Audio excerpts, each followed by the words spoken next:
Let's talk about a story of transformation.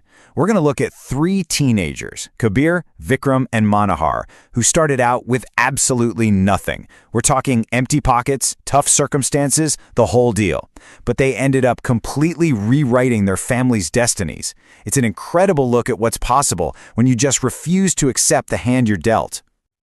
This line right here, this is the very heart of their story.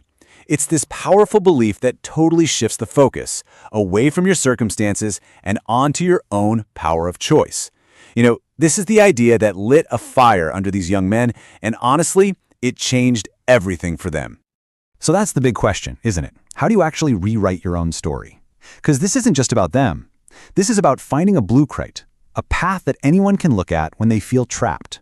So let's dive in and see exactly how they did it. Every journey has to start somewhere. And for our three guys, that starting point was this shared feeling of hopelessness. I like to call it the empty pocket paradox. That strange place where having absolutely nothing is the very thing that fuels your dream for everything. So let's meet them. You've got Kabir, Vikram, and Manohar. All just teenagers, all stuck in poverty, all watching their parents struggle day in and day out. But just look at that dream column. It's basically the same for all of them. And this wasn't some wish for a new gadget. This was a deep, burning desire to give their families dignity and change their future. So here's the turning point. Their journey didn't start with a lucky break or some big loan. Nope. It started with a conversation.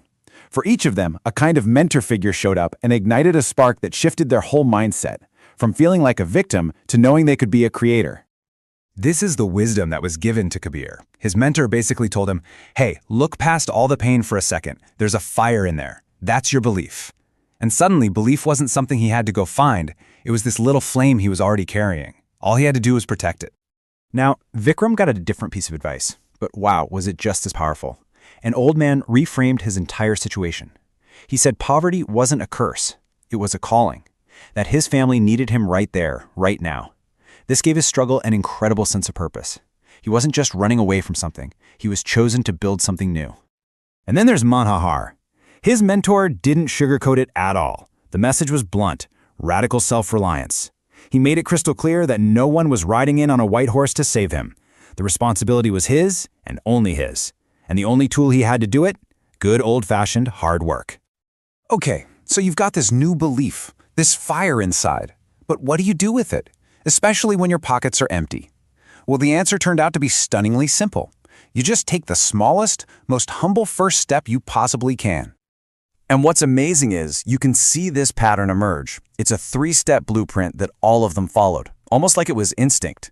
Step 1, find any work, just to survive. Step 2, while you're there, learn a real skill. Step 3, use that new skill to start your own tiny one-person business, no grand plan, no startup capital, just the raw courage to begin with whatever they had. All right, this next part, this is the real core of it. This is the long, tough, not at all glamorous phase where they had to pay for their dream. And they didn't pay with money. They paid with the only currency they had: sweat, sacrifice, and time. Just take a look at Manohar's journey here. It's incredible. It shows the power of compounding effort, of just showing up day after day. He starts under a tree with a single iron, and through sheer consistency, year after year, it grows into a real business with a shop and an employee.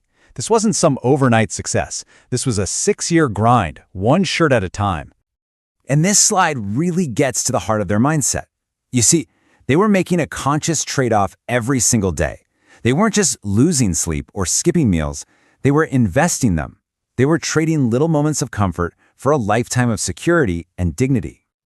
So you might be wondering, how do their tiny little ventures actually succeed when so many others fail? Well, it really came down to these core principles. Their honesty built trust. Saving every single rupee built their capital. Respecting every customer created loyalty.